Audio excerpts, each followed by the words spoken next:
मित्रों, एक बार पुनः Narayan classes biology for neat and other exam में आपका हार्दिक स्वागत है।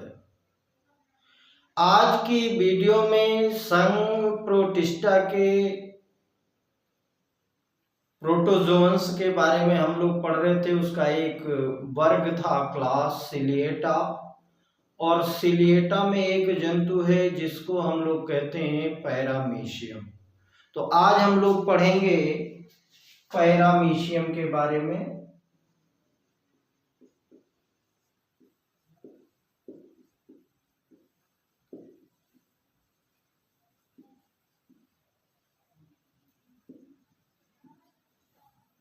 ये पैरामीशियम क्या है, इसको पॉइंट वाइज देखेंगे।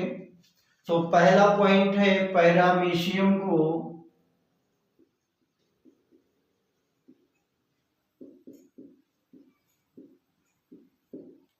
स्लीपर जंतु कहते हैं।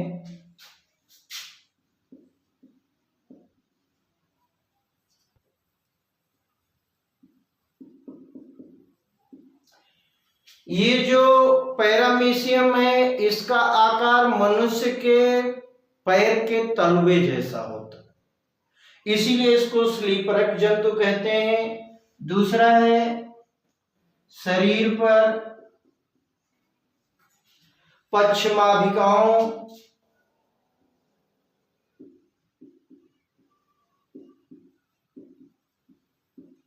जिसको सिलिया बोलते हैं, इसीलिए ये वर्ग सिलिएटा है, पश्चिमाभिकाओं से घिरा होता है।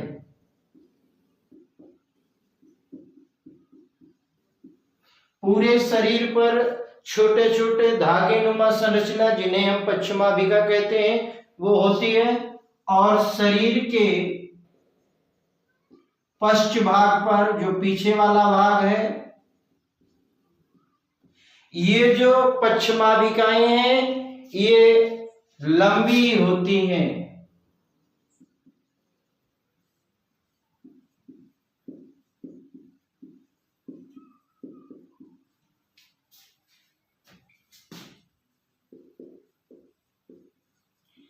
पूरे शरीर की तुलना में जो शरीर के पश्च भाग पर पश्चिमाभिकाएं हैं, वो लंबी होती हैं, और इनको कहते हैं काउडल टफ्ट। इन्हें काउडल टफ्ट कहा जाता है।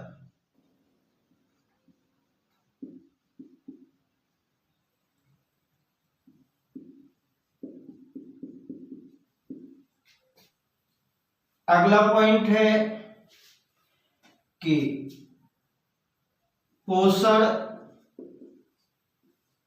जंतुसम, या इसी को पूर्णभोजी भी कहते हैं, या पूर्णभोजी होता है। ये जंतुओं के समान पोषण करने वाला है, इसमें क्लोरोफिल नहीं है, ये अपना भोजन नहीं बना सकता। जैसे अन्य जंतु अपने भोजन के लिए दूसरों पे निर्भर हैं, वैसे इसमें भी पोषण जंतुसम होता है।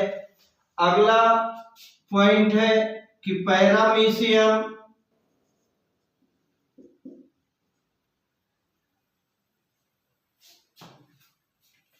एक वर्णात्मक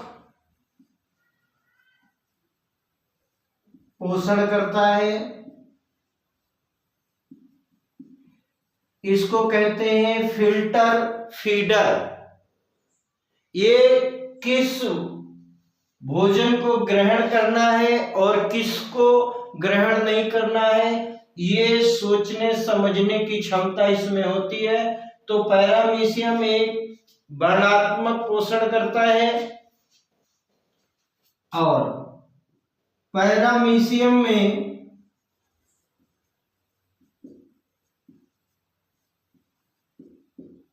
जो भोजन का अंतर्ग्रहण है,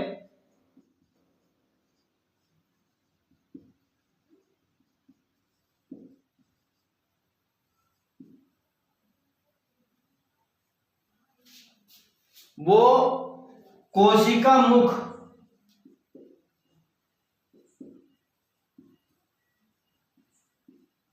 जिसको हम कहते हैं साइटोस्टोम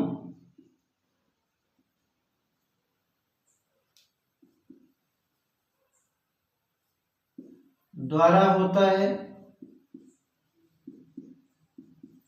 इससे पहले जब हम अमीबा को पढ़ रहे थे तो कह रहे थे कि उसका भोजन उसकी सरफेस में कहीं से भी अंदर जा सकता है, लेकिन ये पैरामीशियम में भोजन का अंतर्ग्रहण कोशिका मुख एक निश्चित स्थान है जिसको हम साइटोस्टोम कहते हैं, और यहीं से भोजन जो है प्रवेश करेगा।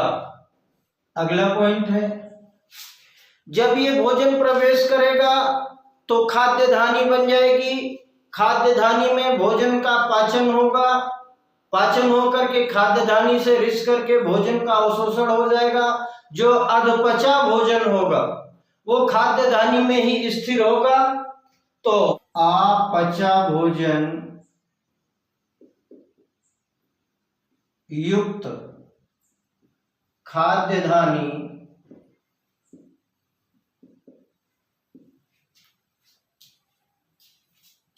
कोशिका गुद, एक नया शब्द है कोशिका गुद, साइटोपाइज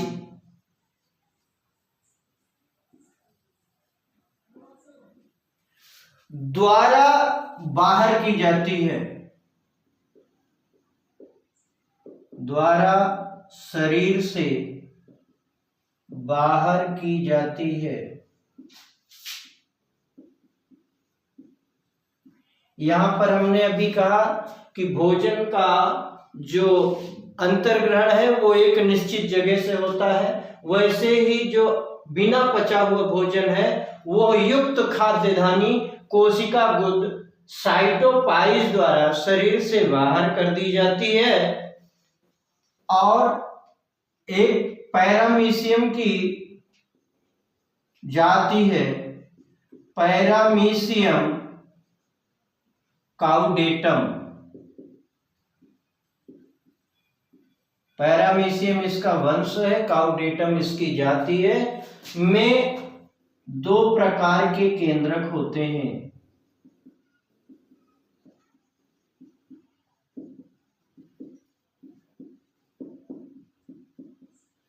ये पैरामीशियम काउडेटम जो है तो ये एक कोशिकीय, लेकिन इसकी एक ही कोशिका में दो प्रकार के केंद्रक पाए जाते हैं। पहला एक छोटा केंद्रक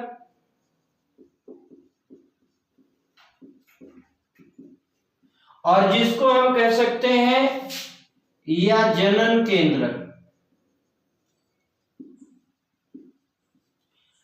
और दूसरा बड़ा केंद्रक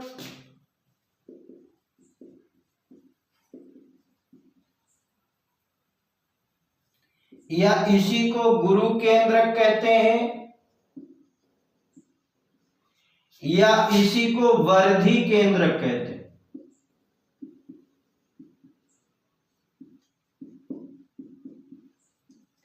मतलब जो पैरामीशियम काउडेटम है इसमें दो प्रकार के केंद्रक हैं। जो छोटा केंद्रक है उसी को जनन केंद्रक कहते हैं, और जो बड़ा केंद्रक है उसको गुरु केंद्रक या वर्धी केंद्रक कहते हैं। अगला पॉइंट है लघु केंद्रक, जिसको हमने अभी छोटा केंद्रक कहा। लघु केंद्रक एक से अधिक हो सकते हैं,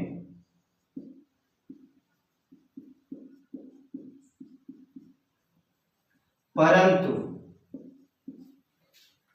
गुरु केंद्रक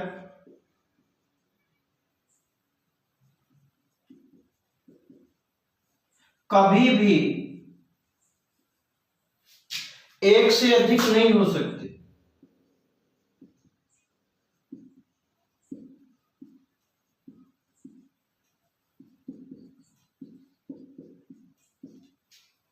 ये पॉइंट क्या कह रहा है कि जो लघु केंद्रक है वो तो एक से अधिक हो सकता है, परंतु जो बड़ा या गुरु केंद्रक है ये कभी भी एक केंद्रक से अधिक एक कोशिका में नहीं हो सकता।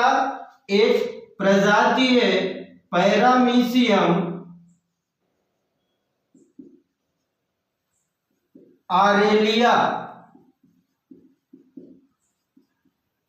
में 3 केंद्रक होते हैं।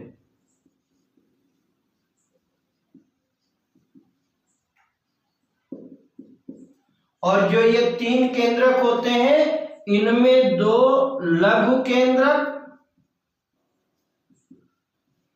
और 1 गुरु केंद्रक।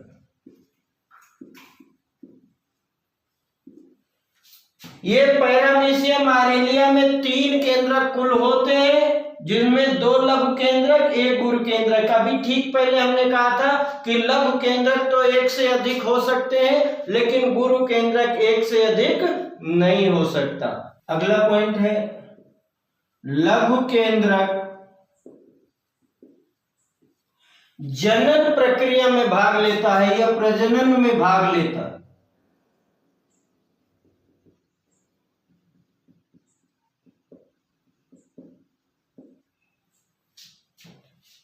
इसमें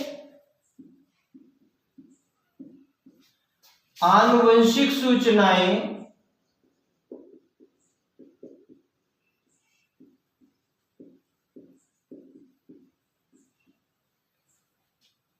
निहित होती हैं।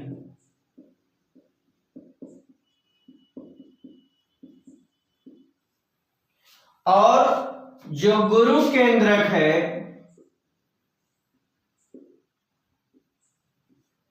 वृद्धि और उपापचय ग्रोथ और मेटाबॉलिज्म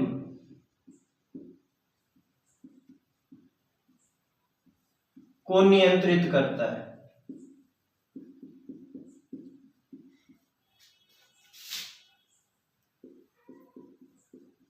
यहां पर हमने दोनों केंद्रकों का कार्य भी बताया कि जो लघु केंद्रक है वो प्रजनन में भाग लेता है और लघु केंद्रक में आनुवंशिक सूचनाएं जो एक पीढ़ी से दूसरी पीढ़ी में जाएंगी वो निहित होती हैं। और जो गुरु केंद्रक है ये पैरामीशियम की वृद्धि को और उसके जो मेटाबॉलिज्म उपापचय जो अन्य क्रियाएं हैं उनको नियंत्रित करता है। अगला पॉइंट है पैरामीशियम में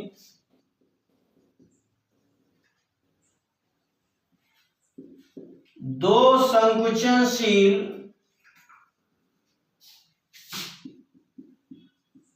धानियां होती हैं। कंट्रेक्टाइल वैक्यूल हमने कहा था कि ये परासरण का नियंत्रण करेंगे या दो संकुचनशील धानियां या रिक्तिकाएं जिनको कहते हैं कंट्रेक्टाइल वैक्यूल वो होती हैं और ये परासरण को नियंत्रित करती हैं। अगला पॉइंट है पैरामीशियम में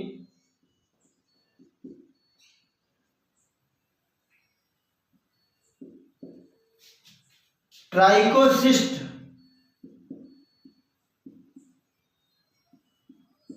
ये एक संरचना है जो थैलीनुमा होती है।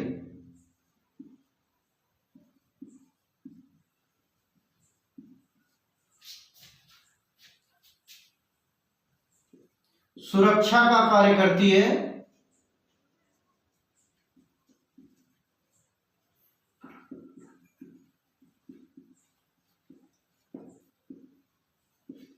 कि पैरामीशियम में ट्राइकोसिस्ट थैलीनुमा सुरक्षात्मक कोशिकांग है।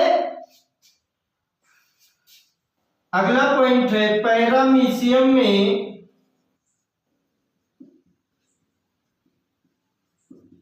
पार्श्वीय विखंडन पाया जाता है।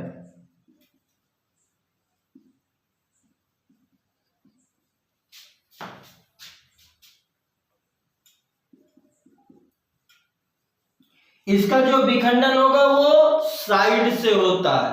पैरामीशियम में पार्श्वीय विखंडन पाया जाता है। अगला पॉइंट है, एक प्रक्रिया और है जिसको हम कॉन्जुगेशन कहते हैं, संयुग्मन कहते हैं। संयुग्मन में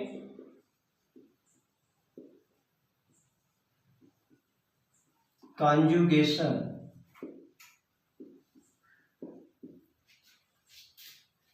कायाकल्प के लिए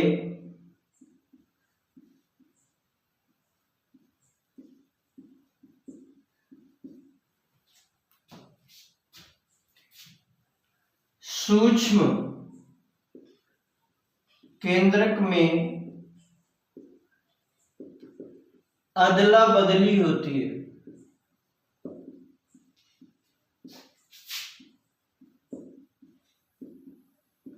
जब दो पैरामीशियम के सूक्ष्म केंद्रक आपस में मिलते हैं, संयुग्मन होता है, कॉन्जुगेशन होता है, तब ये जो अभी सूक्ष्म केंद्रक में हमने कहा था कि आनुवंशिक सूचनाएं निहित होती हैं, तो इन आनुवंशिक सूचनाओं की अदला बदली होती है। अगला पॉइंट है, संयुग्मन के दौरान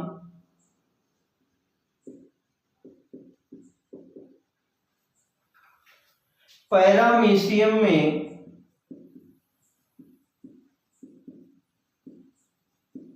चार सूक्ष्म केंद्रक बनते हैं।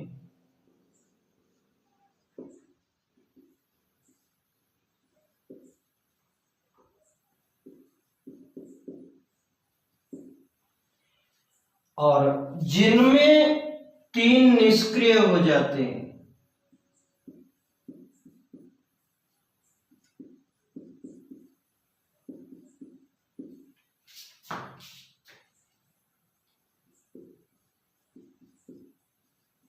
डीजेनरेट जिसको कहते हैं कि संयुग्मन के दौरान जो पैरामीशियम है इसमें चार लघु केंद्रक तो बनते हैं, लेकिन उसमें से एक ही सक्रिय होता है, तीन निष्क्रिय हो जाते हैं। अगला पॉइंट है, ये तो अनुकूल अवस्था है। प्रतिकूल अवस्था में जब जनन की अवस्था सामान्य ना हो तो प्रतिकूल अवस्था में पैरामीशियम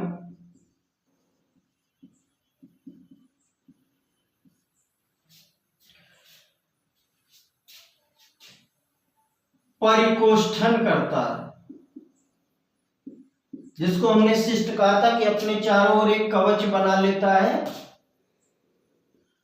परिकोष्ठन कवच बनाता है। एक पॉइंट और है कि ये जो विखंडन करता है कि पैरामीशियम में विखंडन समसूत्रण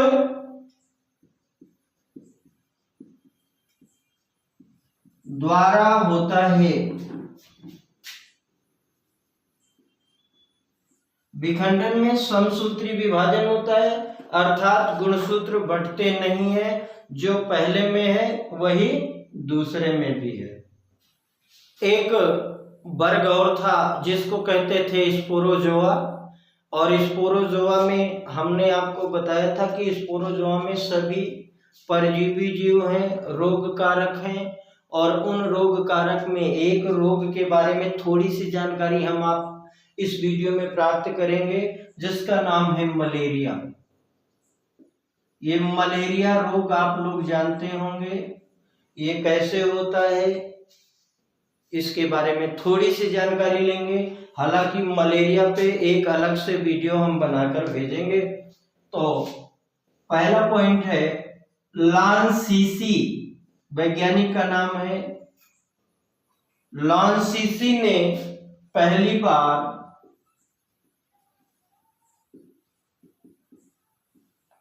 बताया कि मलेरिया का संबंध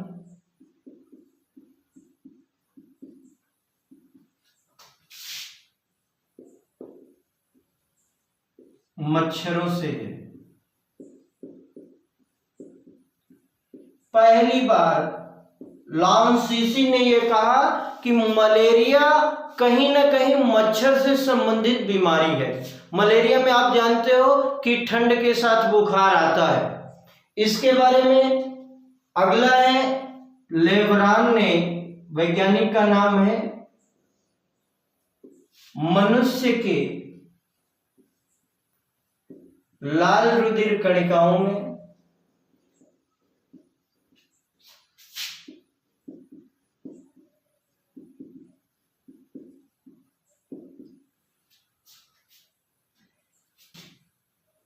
मलेरिया परजीवी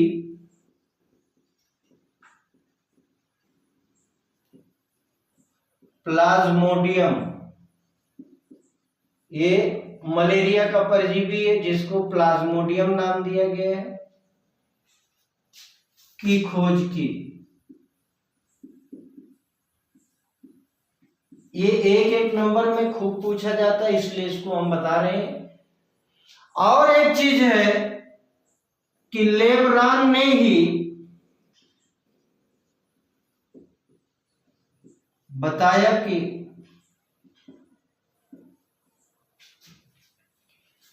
मलेरिया परजीवी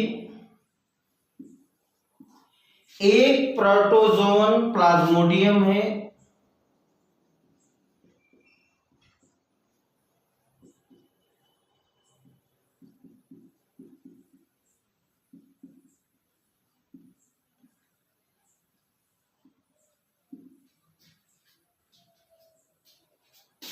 और इसके लिए इन्हें 1907 में नोबेल पुरस्कार मिला।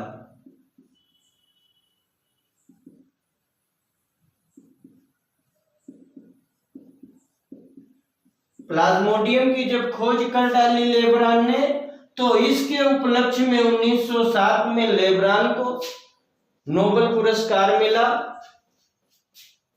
अगला पॉइंट है 1897 में रोनाल्ड रॉस, ये सेना में एक डॉक्टर थे रोनाल्ड रॉस जी। रोनाल्ड रॉस ने बताया कि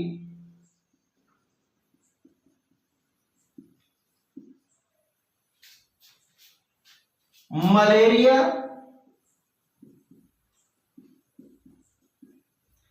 मादा एनाफ्लीज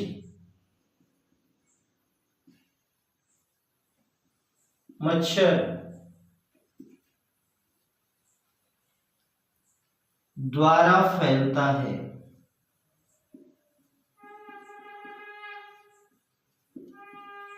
ये पॉइंट क्या कह रहा है कि 1897 में रोनाल्ड रॉस ने यह बताया कि मादा एनाफ्लीज मच्छर के काटने से मलेरिया रोग फैलता है। अगला पॉइंट है प्लाज्मोडियम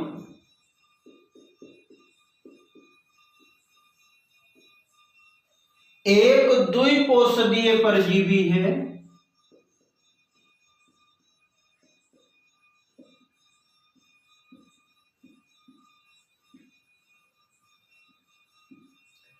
अर्थात कि जीवन चक्र पूरा करने के लिए लाइफ साइकिल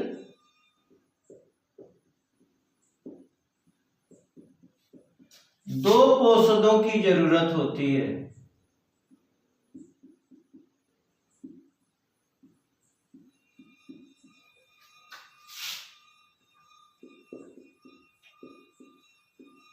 और जो इसका पहला पोषक है, अगले पॉइंट में देखेंगे, प्लाज्मोडियम का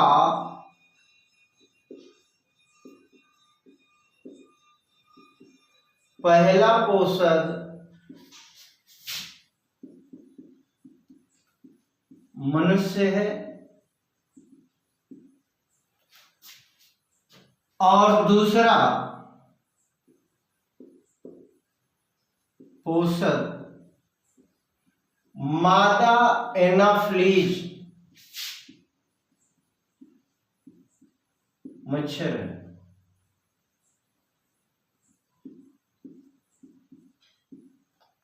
मतलब ये अपने आधा जीवन चक्र तो मनुष्य में पूरा करता है, उसके बाद ये मच्छर में पहुंच जाता है और उसके बाद का जो बचा हुआ जीवन चक्र है वो ये मादा एनाफ्लीज में व्यतीत करता है या बनाता है। एक पॉइंट और है कि नर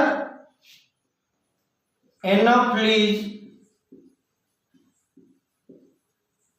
मच्छर मलेरिया नहीं फैलाता।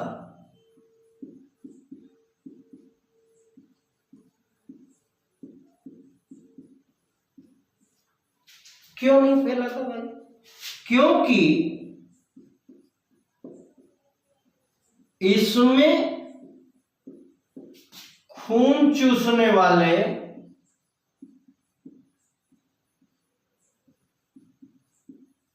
मुखांग नहीं होते।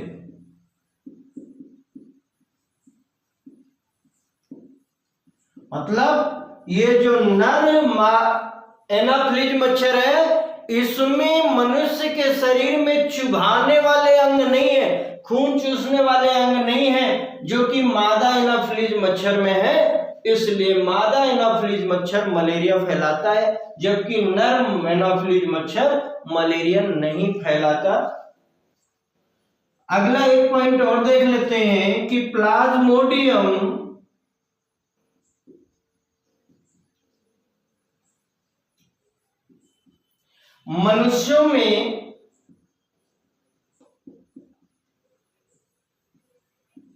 मनुष्यों के भीतर अलैंगिक जनन द्वारा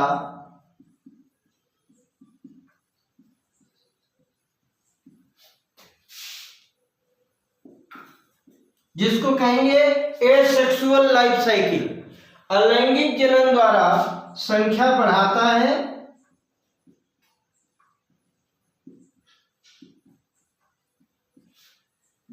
और मादा एनाफ्लीज में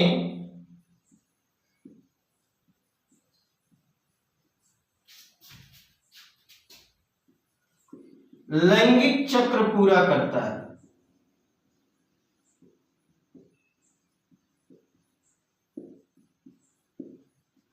अब ये कैसे मनुष्य के भीतर लैंगिक जनन करेगा, कैसे मादा एनाफ्लीज के अंदर लैंगिक जीवन चक्र पूरा करेगा, इसको हम एक वीडियो में देखेंगे। यदि ये वीडियो अच्छा लगा हो तो चैनल को सब्सक्राइब करें, अपने दोस्तों तक पहुंचाएं और इन वीडियो का लाभ उठाएं। मिलते हैं अगले वीडियो में, तब तक के लिए धन्यवाद।